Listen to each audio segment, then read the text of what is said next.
الحمد لله الواحد القهار العزيز الجبار مكور الليل على النهار والصلاة والسلام على الحبيب المختار وآله الأطهار وأصحابه الأخيار. أشهد أن لا إله إلا الله وحده لا شريك له وأشهد أن سيدنا محمدا عبده ورسوله وصفيه من خلقه وخليله أدى الأمانة وبلغ الرسالة ونصح للأمة وتركنا على المحجة البيضاء ليلها كنهارها لا يزيغ عنها إلا هالك. أشهد أن لا إله إلا الله وأشهد أن محمد رسول الله.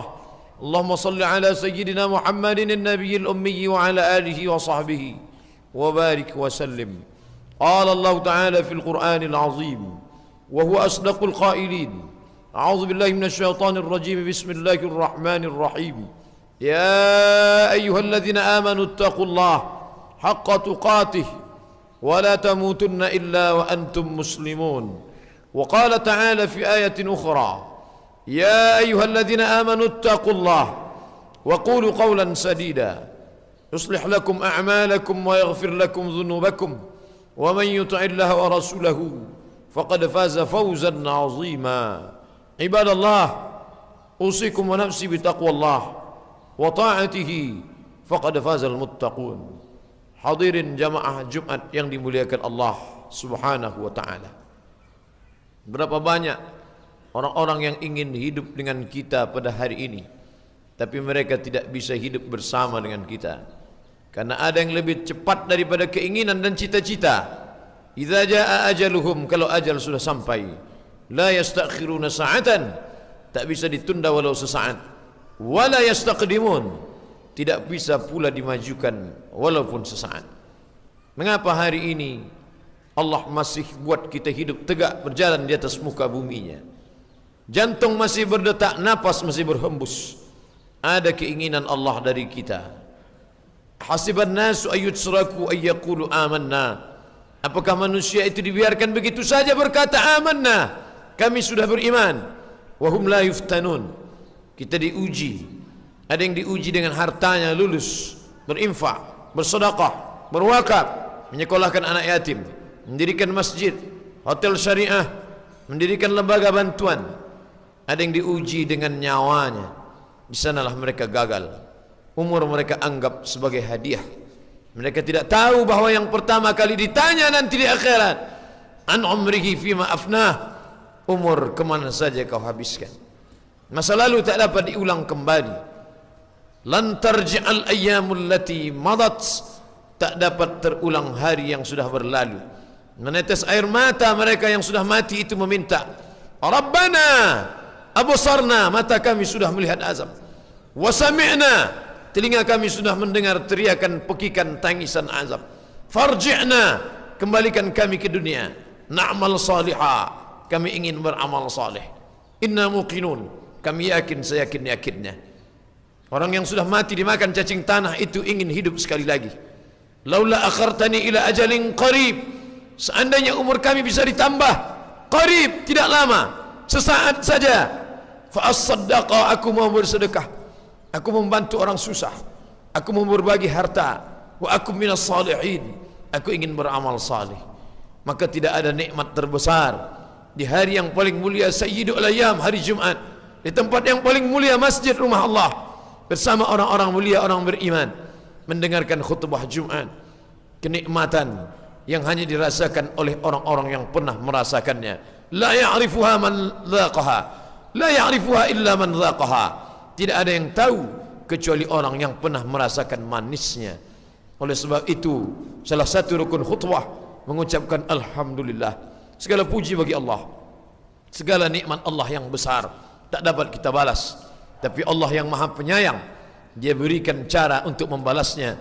Keluar dari mulut ucapan alhamdulillah. Dua kalimat ringan diucapkan lidah. Kalimatani, dua kalimat, thaqilatani fil mizan, habibatani ila rahman, khafifatani fil lisan, ringan di lidah. Thaqilatani fil mizan, tapi berat pada timbangan mizan hari kiamat. Habibatani ila rahman, Allah sangat cinta pada kata itu. Subhanallah wa bihamdih, subhanallahil azim, maha suci Allah, Jangan nodai Allah. Jangan katakan Allah beranak. Jangan katakan Allah beristri. Jangan katakan Allah tangannya terbelenggu. Mereka yang menodai Allah, kita katakan subhanallah wa bihamdih, segala puji bagi Allah. Puja-puji hanya layak bagi Allah.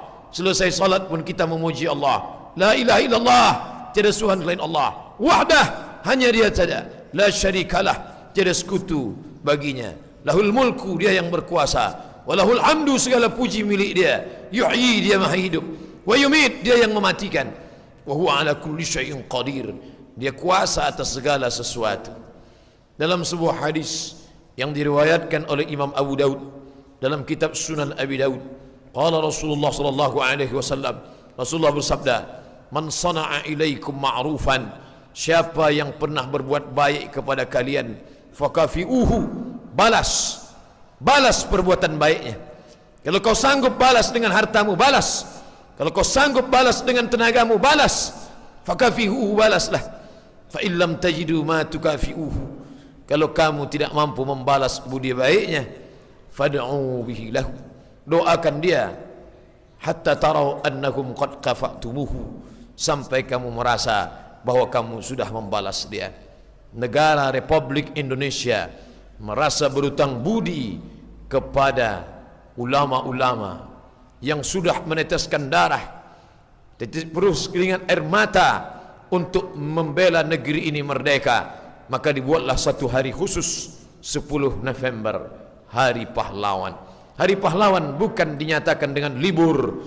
Hari Pahlawan bukan dinyatakan dengan tertawa terbahak-bahak. Hari Pahlawan adalah mendoakan mereka, mereka yang sudah berbuat baik. Kalau tidak ada mereka bersimbah darah, maka sampai hari ini kita masih dijajah oleh Jepang, Belanda. Tapi karena perjuangan mereka, apa yang bisa kita lakukan untuk mereka? Mereka sudah lama meninggalkan kita. Tidak lain kecuali ucapan Allahumma ighfir lahum, ampunkan segala dosa, warhamhum, rahmati mereka, wa'afihim, beri mereka kebaikan, wa'afu anhum, maafkan segala silap, salah, khilaf mereka ketika hidup. Allahumma ja'alil jannata mathwahum, jadikan surga sebagai tempat tinggal mereka.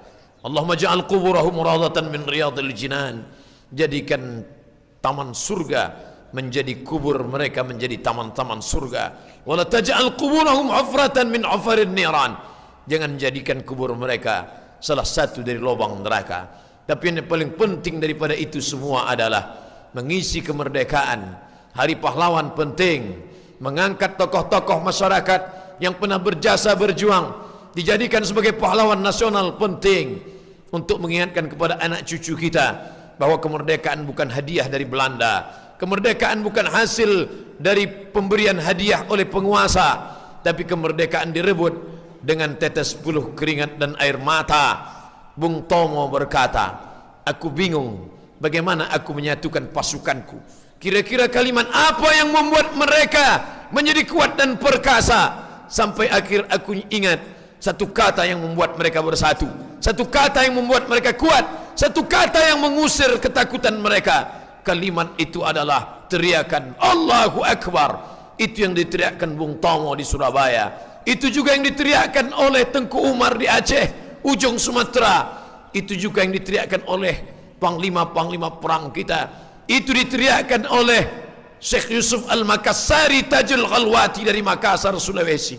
Itu juga yang diteriakkan oleh ulama kita dari bumi Minangkabau, dari mulai Syekh Sulaiman Ar-Rasuli sampai kepada pendahulu-pendahulu mereka, Syekh Ahmad Khatib Al-Minkabawi. Dia memang jauh di kota Makkah Al-Mukarramah, tapi dia berikan surat-surat, dia berikan kirimkan khutbah Jumat, khutbah Jumat yang ditulis tangan oleh Syekh Ahmad Khatib Al-Minkabawi, Imam Masjidil Haram, meninggal tahun 1916, jauh sebelum proklamasi kemerdekaan 17 Agustus 1945. Dia tidak berada di tanah air, dia berada di Makkah Al-Mukarramah, tapi murid-muridnya membawa tulisan khutbah Jumat yang dibacakan di Masjid Kerajaan Siak Sri Indrapura, bumi Melayu Riau. Bergoncang Pulau Sumatera, murid-muridnya yang ada di Pulau Jawa semua membacakan khutbahnya. Mereka minta fatwanya. Dia keluarkan fatwa bahwa Belanda penjajah kafir, membunuh mereka adalah mati syahid. Orang yang mati syahid tidak merasakan sakaratul maut, melainkan hanya seperti cubikan tangan di atas kulit yang tidak terasa sakit. Orang yang mati syahid tidak merasakan pertanyaan mungkar nakir, azab kubur. Orang yang mati syahid tidak merasakan hisab hari kiamat. Orang yang mati syahid langsung masuk ke dalam surga, dinantikan oleh kenikmatan surga. A'adatu li'ibadiyas salihin, aku siapkan untuk hamba-hambaku yang saleh, mala a'yunun ra'at, tak pernah dilihat mata, wala udhunun sami'at, tak pernah didengar telinga, wala khatara ala qalbi bashar, tak pernah terlintas di hati manusia. Itu yang membuat mereka rela berkorban harta dan nyawa, karena mereka sudah memandang surga di pelupuk mata. Katanya mati itu sakit, katanya mati itu mengerikan, tapi mengapa mereka mati dalam keadaan tersenyum?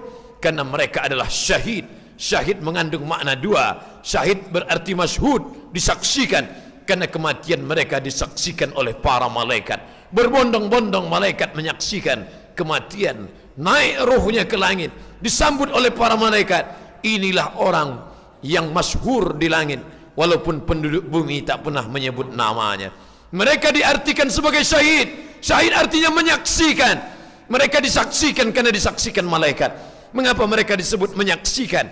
Karena malaikat mengepakkan sayapnya sebelum nyawa keluar dari jasad. Mata mereka sudah menyaksikan tempat mereka di dalam surga. Maka mereka tersenyum. Sakit mati itu tidak. Bagi mereka ada yang lebih nikmat, yaitu kematian sebagai seorang syahid. Sampai ketika mereka mengatakan mati, mati mereka, Allah melarang, wala taqulu liman yuqtalu fi sabilillahi amwat, jangan kau katakan mereka mati, bal ahya, mereka hidup, walakin la tash'urun, kalian yang tak sanggup merasakan kehidupan mereka. Al hayatu fi zilalil Quran ni'mah, begitu dituliskan di muqaddimah tafsir fi zilalil Quran. Hidup di bawah naungan Al-Quran nikmat, la ya'rifuha illa man zaqaha, tidak ada yang bisa merasakannya kecuali orang-orang yang pernah mengetahui dengan rasa. Setiap rasa diungkapkan dengan kata, tapi kata tak pernah bisa mewakili rasa. Rasa itu hanya bisa dirasakan oleh mereka. Kasihankah kita pada mereka? Tak perlu. Yang kita kasihani adalah diri kita yang sudah lama ditinggalkan oleh penjajah, tapi masih lagi oleh terjajah ekonomi, terjajah pendidikan. Semangat jihad kita tumbuhkan dengan membangun sekolah-sekolah Islam. Kata jihad bukan teroris, kata jihad bukan membenci musuh, kata jihad bukan membenci orang yang berbeda agama dengan kita. Mereka saudara kita sebangsa, sama-sama di bawah naungan NKRI, Negara Kesatuan Republik Indonesia. Tapi kata jihad adalah jihad melawan kemiskinan, jihad melawan kebodohan. Kada al-faqru ayyakuna kufran, hampir saja kefakiran membuat orang menjadi kafir. Yang hartanya banyak, bantulah anak-anak yatim, sekolahkan mereka. Yang ada tanah kosong tapi tidak mampu membangun lokal, ada yang bisa memberikan kosen pintu, ada yang bisa memberikan semen, ada yang bisa memberikan, maka berikanlah. Wa anfiqu, berinfaklah, wa anfiqu bersedekahlah, wa anfiqu berzakatlah. Bangun anak-anak bangsa dari kejahilan dan kebodohan. Teriakan Allahu Akbar menggetarkan, teriakan para alim ulama ustaz ramai berkumpul di tanah lapang menggetarkan. Tapi apa yang terjadi setelah getaran itu hilang? Apakah cukup sekedar tablik akbar? Apakah cukup sekedar khutbah Jumat? What's next? Apa yang bisa kita lakukan setelah itu? Dirikan lembaga pendidikan, selamatkan dari kejahilan, masukkan pelajaran agama. Paling tidak 5 materi mesti ada di SMP, di SMA, agar mereka jangan terjebak pada sekulerisasi, liberalisasi, komunis yang merusak akal pikiran mereka. Setelah mereka menjadi tumbuhan yang kuat, akarnya tidak dimakan oleh semut, daunnya tidak akan dimakan oleh ulat, mereka menjadi pokok kayu yang kuat, akarnya menghunjam ke dalam tanah, pucuknya tampak di atas, maka angin kencang tak dapat mematahkannya. Mereka adalah generasi yang akan datang, yang sudah lalu tak akan kembali pulang, tapi yang akan datang boleh jadi tak tahu kemana akan pulang. Hari sudah petang, karena dia tidak tahu di mana letak sarangnya. Oleh sebab itu kita sampaikan kepada mereka, bangsa ini tidak akan merdeka kecuali karena teriakan Allahu Akbar. Pendiri-pendiri negeri ini merasa berutang budi, maka mereka tulis di muqaddimah Undang-Undang Dasar 1945, atas berkat rahmat Allah. Tidak disebutkan kata Tuhan, tapi dibawa nama Allah. Atas berkat rahmat Allah dan keinginan luhur bangsa Indonesia yang ingin merdeka, maka penjajahan di atas dunia harus dihapuskan karena tidak sesuai dengan peri kemanusiaan dan peri keadilan. Ini adalah spirit agama Islam. Walaupun agama lain ikut berkontribusi, tapi anak-anak bangsa ini harus disadarkan supaya dia isi dengan nikmat besar, diisi dengan syukur kepada Allah, bukan dengan khamar, bukan dengan narkoba, bukan dengan zina, tapi kembali menghidupkan masjid, menjaga diri daripada zina, menjaga bangsa ini. Karena kalau tidak akan datang azab. La ta'murunna bil ma'ruf, ajak umat ini berbuat baik, wala tanhauna 'anil munkar, larang umat ini dari perbuatan mungkar. Kalau itu tidak kamu lakukan, la yushikanna ayyab'atsallahu 'alaikum iqaban, akan turun hukuman. Ketika hukuman itu datang, ketika azab itu datang, meluluhlantakkan, merobohkan dan menghancurkan. Tsumma tad'unahu, kamu pun datang ke tanah lapang, memakai pakaian yang putih, serba putih, dengan hati yang bersih. Tsumma tad'unahu, lalu berdoa kepada Allah, fala yustajabu lakum, doa tak dikabulkan. Kenapa doa tidak dikabulkan? Karena tidak pernah beramar ma'ruf nahi mungkar. Salat sudah banyak, puasa sudah banyak, tapi mengajak kepada kebaikan. Orang Islam tidak egois, tidak sombong. Yang penting aku sudah salat, yang penting aku tidak minum khamar, yang penting aku tidak berzina. Tapi bagaimana dengan saudaramu? Bagaimana dengan sahabatmu? Bagaimana dengan tetanggamu? Nanti sampai masanya orang dipersilahkan masuk ke dalam surga, tapi orang-orang beriman meminta kepada Allah, ya Allah, ada sahabatku dulu sama tetangga dekat rumahku, tapi hari ini dia tidak bersama dengan aku masuk surga, aku tak sampai hati. Maka Allah memerintahkan dia, masuk engkau ke dalam neraka, engkau diberikan protek perlindungan, tidak terbakar api neraka. Cari saudaramu. Inilah syafaat orang-orang beriman. Tak ada ruginya beruntung orang beriman, tak ada ruginya mendapat untung orang beramal soleh, bersahabat, berkawan, ajak dalam kebaikan. Orang Islam tidak egois. Yang penting aku selamat, yang penting aku selamat, yang penting anakku selamat, yang penting istriku selamat. Selamatkan sahabat, selamatkan tentara, selamatkan polisi, selamatkan PNS, selamatkan kawan, selamatkan semuanya. Itu yang akan menolong di hadapan Allah. Ada orang-orang yang nanti dicari oleh Allah. Ainal muta'abbun bijalali, mana orang yang berkasih sayang karena aku? Pandanglah dengan pandangan kasih sayang, jangan pandang dengan kebencian. Nahnu du'at, kita adalah da'i, mengajak orang ke jalan Allah. La qudat, kita bukan hakim yang membawa martil memvonis orang penghuni neraka, kau neraka jahanam tempatmu. Tidak. Yanzuru ilal ummah bi'ainir rahmah, pandanglah umat ini dengan pandangan kasih sayang. Ar-rahimuna yarhamuhumur rahman. Ulama-ulama selalu mengawali kajian hadisnya dengan hadis yang diriwayatkan dari Abdullah ibnu Amr ibnu al-As radhiyallahu anhuma. Ar-rahimuna yarhamuhumur rahman, orang-orang yang berkasih sayang itulah yang akan mendapatkan rahmat kasih sayang dari Allah. Irhamu man fil ard yarhamukum man fis sama. Sayangi makhluk yang ada di bumi, maka malaikat-malaikat akan menyayangimu, maka Allah akan memberikan kasih sayang kepadamu. Kalau ada kasih sayang dalam hati, dengan kasih sayang itulah singa tidak menerkam anaknya. Kalau kasih sayang dalam hati, dengan kasih sayang itulah gajah tidak menginjak anaknya. Kasih sayang dalam hati, kasih sayang dalam hati itulah maka burung gagak tidak akan memakan telurnya. Kalau ada kasih sayang dalam hati, tidak akan kau makan uang negara. Kalau ada kasih sayang dalam hati, tidak akan kau makan gaji tukang panen sawitmu, supirmu, tukang cucimu, karena dia adalah saudaramu. Tanamkan kasih sayang dalam hati, karena kasih sayang itulah para ulama Tengku Umar, para ulama Pangeran Diponegoro, para ulama Tuanku Imam Bonjol, mereka kasih sayang kepada kita. Tapi kasih sayang yang terbesar adalah kasih sayang Muhammad sallallahu alaihi wasallam. Barakallahu li wa lakum fil Qur'anil azim wa nafa'ani wa iyyakum bima fihi minal ayati wadh-dhikril hakim wa taqabbala minni wa minkum tilawatahu innahu huwal ghafurur rahim.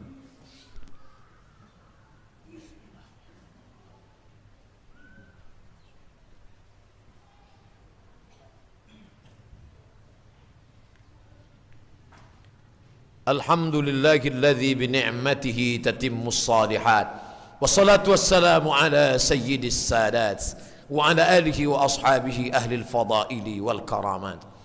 أشهد أن لا إله إلا الله وحده لا شريك له، وأشهد أن محمدا عبده ورسوله لا نبي بعده. اللهم صل على سيدنا محمد وعلى آل محمد كما صليت على إبراهيم وعلى آل إبراهيم إنك حميد مجيد. اللهم بارك على محمد وعلى آل محمد كما باركت على إبراهيم وعلى آل إبراهيم إنك حميد مجيد. قال الله تعالى في القرآن العظيم وهو أصدق القائلين: أعوذ بالله من الشيطان الرجيم، بسم الله الرحمن الرحيم، والعصر إن الإنسان لفي خسر إلا الذين آمنوا وعملوا الصالحات وتواصوا بالحق وتواصوا بالصبر. وقال تعالى في آية أخرى: إن الله وملائكته يصلون على النبي يا أيها الذين آمنوا صلوا عليه وسلموا تسليما. اللهم اغفر للمسلمين والمسلمات والمؤمنين والمؤمنات الأحياء منهم والأموات برحمتك يا أرحم الراحمين. اللهم اغفر لهم وارحمهم وعافهم واعف عنهم وأكرم نزلهم ووسع مدخلهم واغسلهم بالماء والثلج والبرد ونقهم من الخطايا كما ينقى الثوب الأبيض من الدنس، وأبدلهم دارا خيرا من دارهم وأهلا خيرا من أهلهم وقهم من فتنة القبر وعذاب النار. اللهم لا تحرمنا أجرهم ولا تفتنا بعدكم واغفر لنا ولكم ولإخوان الذين سبقونا بالإيمان ولا تجعل في قلوبنا غلا للذين آمنوا ربنا إنك رؤوف رحيم. اللهم انصر إخواننا المجاهدين في فلسطين، اللهم انصر إخواننا المجاهدين المظلومين في روهينيا، اللهم انصرهم نصرا عزيزا. اللهم ارفع عنا الغلاء والوباء والفحشاء والربا والزنا والمنكر ما ظهر منها وما بطن من بلدنا هذا خاصة ومن بلدان المسلمين عامة. عباد الله، أوصيكم ونفسي بتقوى الله وطاعته فقد فاز المتقون. إن الله يأمر بالعدل والإحسان وإيتاء ذي القربى وينهى عن الفحشاء والمنكر والبغي يعظكم لعلكم تذكرون. فاذكروا الله العظيم يذكركم واسألوه من فضله يعطكم ولذكر الله أكبر